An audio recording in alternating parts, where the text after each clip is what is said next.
زمان بھائی نے کافی کوشش کی کہ ان کو شہر میں ملازمت مل جائے، لیکن کوئی اچھی ملازمت نہ ملی۔ انہوں نے گاؤں آ کر شادی تو کر لی، لیکن اب یہاں خود کو مجبور خیال کرنے لگے تھے۔ ان کا دل بھی کھیتی باڑی میں نہیں لگتا تھا۔ گھر میں بیوی نہ بھائی تو مرد گھر سے باہر وقت گزارنے لگتا ہے۔ یہی ہوا، فرزانہ سے بھائی کا دل نہ لگا، زیادہ وقت گھر سے باہر گزارنے لگے۔ ان کو تاش کھیلنے کا بڑا شوق تھا۔ وہ تاش کی بازی لگانے ساتھ والے گاؤں کے نمبردار حیات خان کی اوتاق میں چلے جاتے، جہاں ان کے صاحبزادے کے ساتھ دو چار بازیاں لگا کر اپنے دل و دماغ کی گھٹن کا علاج کراتے تھے۔ ملک حیات کا گھرانہ ہم سے زیادہ اہمیت کا حامل تھا۔ ان کی زمین زیادہ تھی اور وہ زیادہ دولت مند لوگ تھے، تاہم تعلیمی لحاظ سے پیچھے تھے۔ ملک صاحب کے بچوں نے میٹرک سے آگے نہ پڑھا تھا۔ لڑکوں کے ساتھ ان کی لڑکیاں بھی میٹرک پاس تھی۔ زیادہ بڑی ذمہ داری ہونے کی وجہ سے ان کو فکر روزگار نہ تھی۔ ملازمتوں کا حصول کا بھی کوئی مسئلہ نہ تھا۔ یہ لوگ البتہ سیاست میں دلچسپی رکھتے تھے۔ ملک حیات کے بھائی چونکہ پڑھے لکھے تھے، تبھی ان کو سیاست میں نمایاں مقام حاصل تھا۔ سیاسی اثر و رسوخ کے سبب ان کی دھاک بھی تھی۔ کہنا چاہیے کہ علاقے کے معززین میں سے ایک نمایاں گھرانہ تھا۔ زمان بھائی کو نہ جانے کیوں احساس کمتری نے گھیر رکھا تھا کہ وہ ان لوگوں سے وابستگی کو اپنے لیے باعث فخر سمجھتے تھے۔ بات بات پر ان کی برتری جتلاتے تھے۔ ابا جان بھائی کو کہتے بھی تھے کہ برتری تعلیم سے ہوتی ہے، زیادہ زمین سے نہیں ہوتی۔ اعلیٰ تعلیم سے ہی انسان کو شعور زندگی حاصل ہوتا ہے، جبکہ تعلیم کے بغیر دولت مند ایسا ہوتا ہے جیسے خوشبو کے بغیر پھول۔ یہ بات مگر بھائی کی سمجھ میں نہیں آتی تھی۔ مجھے زمان بھائی سے اور کوئی گلہ نہیں تھا سوائے اس کے کہ وہ اپنی بیوی فرزانہ کو کچھ نہیں جانتے تھے، اسے اہمیت دیتے اور نہ اس کی قدر و قیمت جانتے تھے، جیسے فرزانہ ان کی زندگی میں کوئی فالتو شے ہو۔ حالانکہ میاں بیوی کا رشتہ اتنا بے وقت نہیں ہوتا۔ میرے والد صاحب میٹرک پاس تھے، وہ ٹیچر بھی رہے تھے اور نیک آدمی تھے۔ گاؤں کے تمام لوگ ان کی عزت کرتے تھے۔ ابا بھی زمان کو سمجھاتے کہ بیٹا اپنی بیوی کا خیال رکھا کرو۔ ابا تو فرزانہ کے تایا تھے، اس کو بہو نہیں بیٹی جانتے، اس کا بہت خیال رکھتے۔ تبھی ایک واقعہ اس وقت ظہور پذیر ہوا جب میں 3 بچوں کی ماں ہو چکی تھی اور فرزانہ بھابھی کے یہاں بھی 2 بچوں کا جنم ہو چکا تھا۔ ملک حیات خان اور ان کے گھر والے اپنے بیٹے کے رشتے کے سلسلے میں دوسرے گاؤں گئے ہوئے تھے۔ گھر میں چھوٹا لڑکا اور 2 بیٹیاں تھیں۔ ان لوگوں کو گئے دوسرا دن تھا اور گھر سے نگینہ غائب ہو گئی۔ یہ ملک صاحب کی بڑی بیٹی تھی۔ جو بیٹا گھر میں تھا اس نے جا کر اپنے والدین کو اطلاع دی۔ یہ لوگ بھاگے بھاگے گھر لوٹ آئے۔ نگینہ کو رشتہ داروں کے گھر جہاں جہاں ممکن تھا ڈھونڈ لیا، اس کا پتہ نہ چلا۔ اس کی چھوٹی بہن روبینہ نے بتایا کہ وہ چھوٹے بھائی کو دودھ کا برتن دینے باڑے کی طرف گئی ہے۔ پہلے تو ہم نے سمجھا کہ گھر میں یہی کہیں ہے۔ 15 روز سبھی اس واقعے سے پریشان رہے۔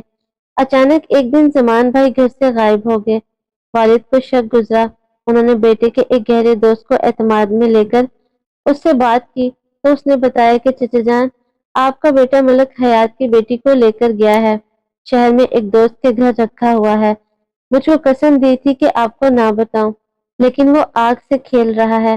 آپ کو خبر کرنا ضروری سمجھتا ہوں، ورنہ آپ کا سارا گھرانہ اس آگ کی لپیٹ میں آ جائے گا۔ کریم بخش نے صحیح کہا تھا، یہ معمولی اطلاع نہ تھی۔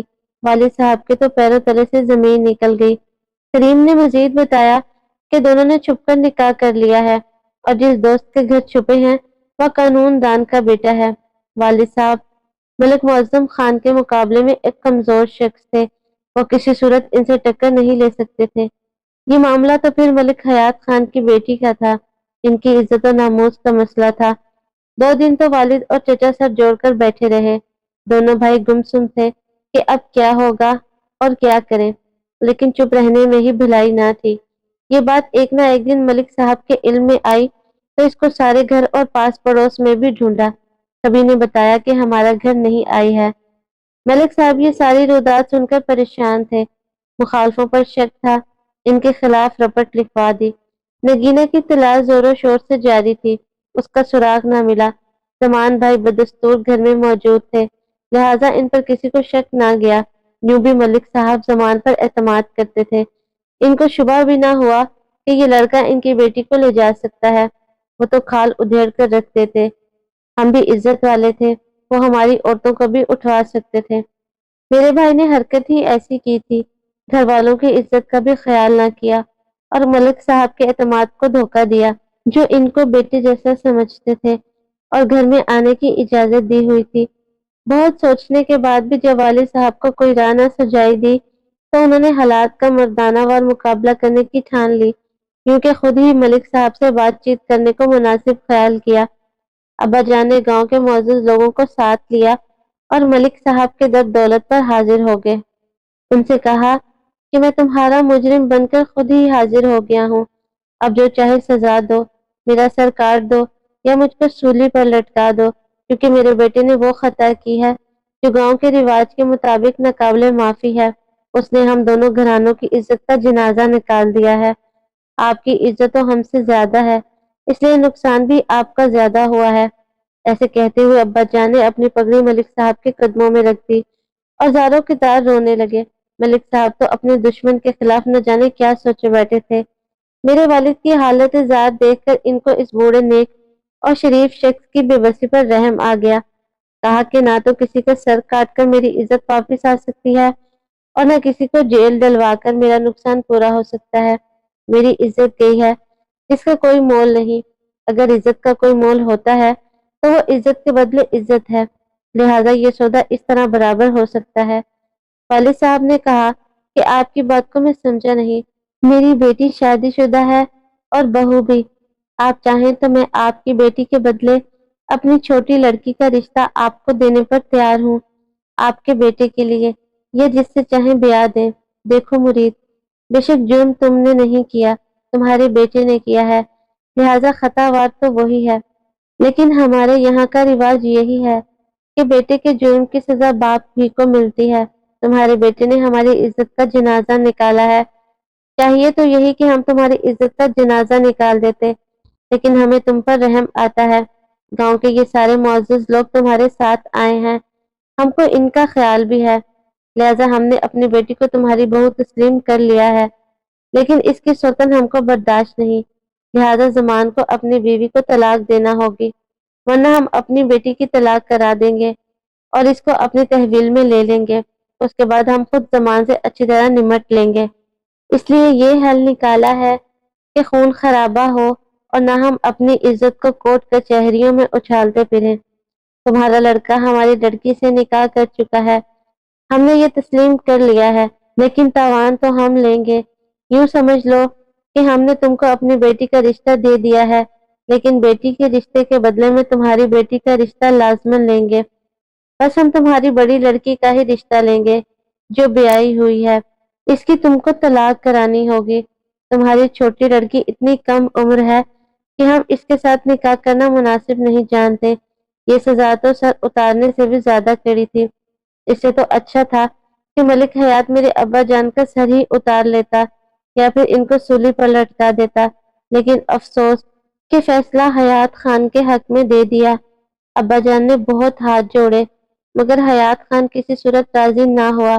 اس نے کہا ہم تمہاری بڑی بیٹی سے ہی بیاہ کریں گے، یہ بدلہ ہے ہماری بیٹی سے تمہارے بیٹے کے نکاح کرنے کا، اور ہم اپنی بیٹی کی سوکن کو بھی برداشت نہیں کریں گے، تو زمان کو اپنی پہلی بیوی کو بھی طلاق دینی ہوگی۔